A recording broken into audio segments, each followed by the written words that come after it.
चीज़ आप ये देखा करा डॉक्टर साहब अगर आप लेके जावा फिर बड़े दोले की बच्चे आने में देर करती और बी टाइम यो जो शब्द है मेरे हिसाब से कोई भी परिवारजन के लिए सुनने में बहुत ही ज्यादा दुखदायी हुआ है। घंटा 2 घंटा शुरू के एक्सीडेंट के बहुत ज़रूरी होते हैं। उस केस में घंटे 2 घंटे में मरीज़ को क्या इलाज मिला है, वो उसके आगे का लाइफ और जो उसका रिकवरी है, सब उसके ऊपर डिपेंड कर रहा है। तो कोई भी एक्सीडेंट के बाद ये मत समझिए कि वो मरीज़ दारू पी के पड़ा होगा। हो सकता है वो सर की चोट का मरीज़ हो, इसलिए वो ऐसा दिख रहा हो। गोल्डन आवर में मरीज़ को हम जल्दी से जल्दी इलाज करा सकें और ऑपरेशन की अगर रिक्वायरमेंट है, तो हम उसको ऑपरेशन भी करके पेशेंट की जान बचाने की सुविधा अब यहाँ अवेलेबल है। राणा जी नमस्कार, मैं अरुण थे देख रहे हो जलको झुंझुनू। और आजकल आप देख रहे हैं कि जो स्वादना की संख्या में बढ़ती जा रही है, रोड के ऊपर एक्सीडेंट जगह पे बढ़ता जा रहे हैं और साथ में बीमारियां जगी ही में भी लगातार रूप से बढ़ती जा रही हैं। भी वजह से ब्रेन हेमरेज है, साथ में हार्ट अटैक है, साथ में जगह एक्सीडेंट की संख्या है पर लगातार रूप से बढ़ती है। और भी जो कंफ्यूजन रहा है वो ये हो रहा है कि एक्सीडेंट होने के बाद में पेशेंट ने कठे लेके जावा आप कौन से हॉस्पिटल में लेके जाओ, कौन से डॉक्टर ने दिखावा, क्योंकि एक्सीडेंट हुआ है भी टाइम इतना सोचने समझने की टाइम कोने हुआ है। अगर आप अगर सगो संबंधित है या फिर आपने कोई अचानक देखा रोड को कोई एक्सीडेंट होगो, क्योंकि समय भी टाइम कम रहा है तो भी चीज ने लेके आज आप पूरी जानकारी के लिए वीडियो बना रहे हैं। और अभी आप मौजूद है अपेक्स स्कैलन हॉस्पिटल के अंदर, अपने साथ में डॉक्टर साहब मौजूद ही। डॉक्टर साहब एक बार दर्शकों पूरा परिचय दे दो कि कौन से विभाग से होते हैं। नमस्ते, मैं doctor Joginder Singh, neuro surgery विभाग, apex skyline hospital, road number 3, Piru Singh circle के पास पिछले 3 महीने से यहाँ कार्यरत हूँ। और यहाँ पे मैं काफ़ी संख्या में इमरजेंसी में जो यहाँ पे कमी थी झुंझुनू के इस एरिया में, कोई भी पेशेंट इमरजेंसी में आता है उसको यहाँ मैं अवेलेबल हूँ। 10 से 5 ओपीडी टाइम है। उसके अलावा इमरजेंसी में ऑन कॉल यहाँ पूरी रात 24 घंटे अवेलेबल रहता हूँ। हमारे यहाँ सीटी स्कैन भी है और बाकी ऑर्थोपेडिक्स और जनरल सर्जरी की सेवाएं भी हैं। तो एक ही छत के नीचे पूरे तरीके से इलाज हमारे पास यहाँ न्यूरो आईसीयू है और ऑपरेशन करने की व्यवस्था भी है इमरजेंसी के अंदर सर के और स्पाइन के। तो ये जो सुविधा अभी तक नहीं थी इस अंचल में। यह बात मैं खड़ा चाह रहा हूँ क्योंकि आज से पहले झुंझुनू की स्थिति भाई है कि झुंझुनू के अंदर अगर एक्सीडेंट होगो तो इन जयपुर या फिर दिल्ली रेफर ही करो जाता। हाँ जी, हाँ जी। और बी के अंदर जो कई बार आप देखता है रास्ते के अंदर भी रास्ते के अंदर भी पेशेंट कई बार हम न्यूज में सुनते हैं कि एक्सपायर हो जाता था। उस चीज को कमी को देखते हुए यहाँ पे गोल्डन आवर में मरीज को हम जल्दी से जल्दी इलाज करा सके और ऑपरेशन की अगर रिक्वायरमेंट है तो हम उसको ऑपरेशन भी करके जल्दी से जल्दी उसका फायदा उठा के पेशेंट की जान बचाने की सुविधा अब यहाँ अवेलेबल है। कई बार एक चीज आप ये देखा करा डॉक्टर साहब अगर आप लेके जावा फिर बड़े दोले की बच्चे आने में देर कर दी और बी टाइम यो जो शब्द है मेरे हिसाब से कोई भी परिवारजन के लिए सुनने में बहुत ही ज्यादा दुखदायी हुआ है। तो वह देर नहीं होगा भी चीज के लिए क्या आइडेंटिफाई होगा अपन कटे पूछना है कितना जल्दी पहुंचना। देखो, सर की चोट के 3-4 चीजें होती हैं जो कि से हम आइडिया लगा सकते हैं कि मरीज एक्सीडेंट के बाद होश में नहीं है। कई बार मरीज शुरू में होश में होता है, बाद में बेहोश हो जाता है या मरीज उल्टी वगैरह कर देता है या कई बार अपन सोचते हैं कि क्या पता ड्रिंक करके दारू पी के पड़ा होगा।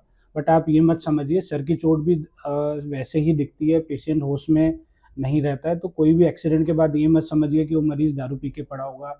हो सकता है वो सर की चोट का मरीज हो, इसलिए वो ऐसा दिख रहा हो। तो उसको जल्दी से जल्दी आप हॉस्पिटल लेके आइए।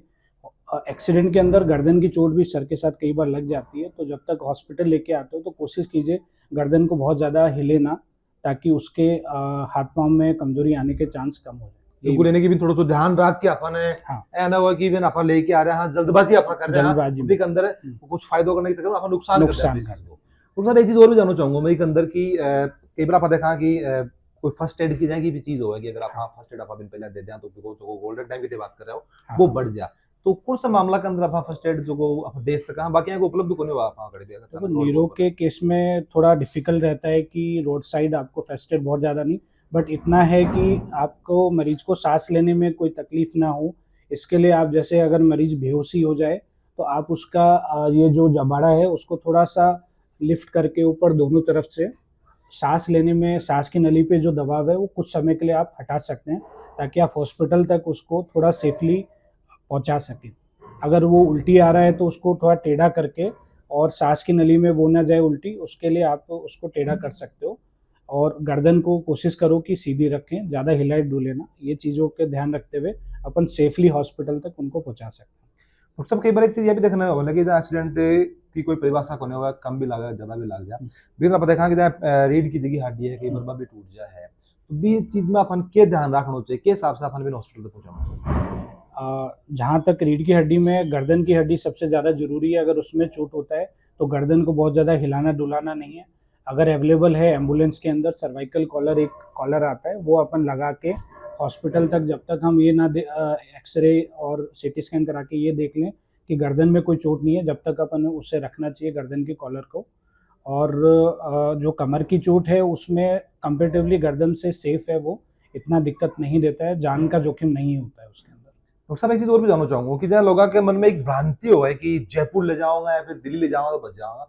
मेरा जब तक मानना है कि बठे भी डॉक्टर से ही बठे भी थोड़ी सी हाँ यह चीज हो है कि आजकल पहले झुंझुनू के अंदर बे मशीना बे चीजा को नहीं बे उपलब्ध को नहीं अब के मानना है कि आप जो हॉस्पिटलाइज करें हॉस्पिटल की बात करें तो वो सब सुविधा उपलब्ध देंगे वो सिर्फ एक मन को जो वहम है वो ही बच्चे सिर्फ देखिए, मैं आपको विश्वास दिलाना चाहूँगा कि यहाँ जितने भी ऑपरेशन के रिलेटेड औजार हैं वो सारे अवेलेबल हैं, 24 घंटे अवेलेबल हैं। और मैं पीजीआई चंडीगढ़ से मैंने पढ़ाई किया है एमसीएस न्यूरो सर्जरी का।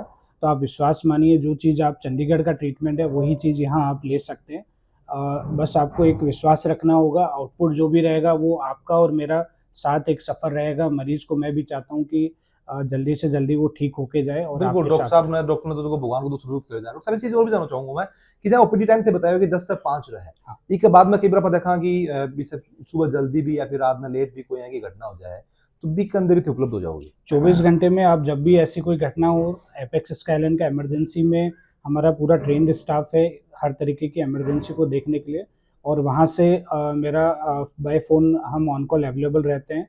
जैसे ही फ़ोन आता है हम अवेलेबल हो जाते हैं कोई भी इमरजेंसी को देखने के लिए।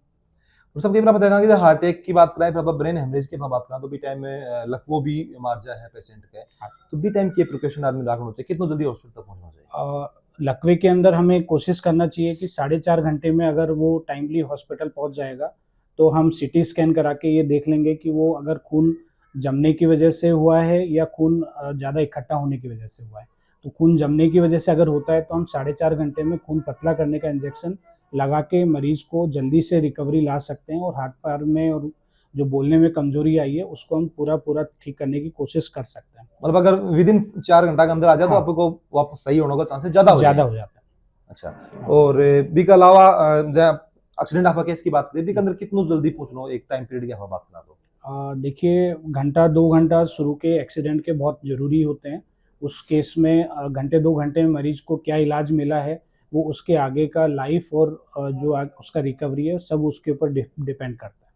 बिल्कुल तो अभी तक आप सुन रहे हैं डॉक्टर साहब ने और उनको ये कहना है कि चाहे लकवो की बात हो चाहे कोई एक्सीडेंट अपन रोड को मिला है फिर आप लोगों को सगा संबंधित को हुआ है पहले काम तो डॉक्टर साहब मेरे हिसाब से ये कहना है कि घबरानो अपन को है थोड़ा हाँ। हिम्मत से अपन काम में हाँ। लेना है और भी साथ में जी साहब से प्रिकॉशन डॉक्टर साहब बताए हैं कि अगर सांस लेने में दिक्कत है तो थोड़ा सा भी को सॉल्यूशन होगा और साथ में अगर कोई भीड़ भाड़ इलाका तो थोड़ा सा स्पेस बढ़िया होना जरूरी ताकि सांस लेने में दिक्कत नहीं हो और बिल्कुल सेफ्टी तरीके से जो वो पेशेंट है जितना जल्दी हो सके वो अपने हॉस्पिटल के अंदर लेके आना है और यह जगह मन की जगह चीजें ही कि अपन जयपुर जाऊंगा दिल्ली जाऊंगा तो ही बढ़िया इलाज होगा यह बिल्कुल अपन निकाल देनी है क्यों तो भी कोई वजह है भाई यह है कि साहब कई बार देखा कि जयपुर और दिल्ली जावा तो भी अंदर 3 से 4 से 5 घंटा अपना खराब भी हो जाएंगी तो भी अंतराल में जो गोल्डन टाइम थे बता रहे हो वो निकल जाएगा एक बार। आपके माध्यम से मैं रिक्वेस्ट करूंगा कि एटलीस्ट आप लाके अपने मरीज को स्टेबलाइज कर लें, उसके बाद आपका डिसीजन है कि आप यहाँ इलाज करवाना चाह रहे हैं या आगे आप जाना चाह रहे हैं। एटलीस्ट रास्ते में पेशेंट को कोई नुकसान न हो, उस चीज़ के लिए आप एटलीस्ट हाँ बिल्कुल इस यह बात चीज़ बहुत का शानदार सुविधा कही का है लाभ ले बिल्कुल सकते जगह हैं। सुविधा अगर बह हो रही तो अपन भी इतनी दूर जाके अपना जो पेशेंट है जान के जो जोखिम है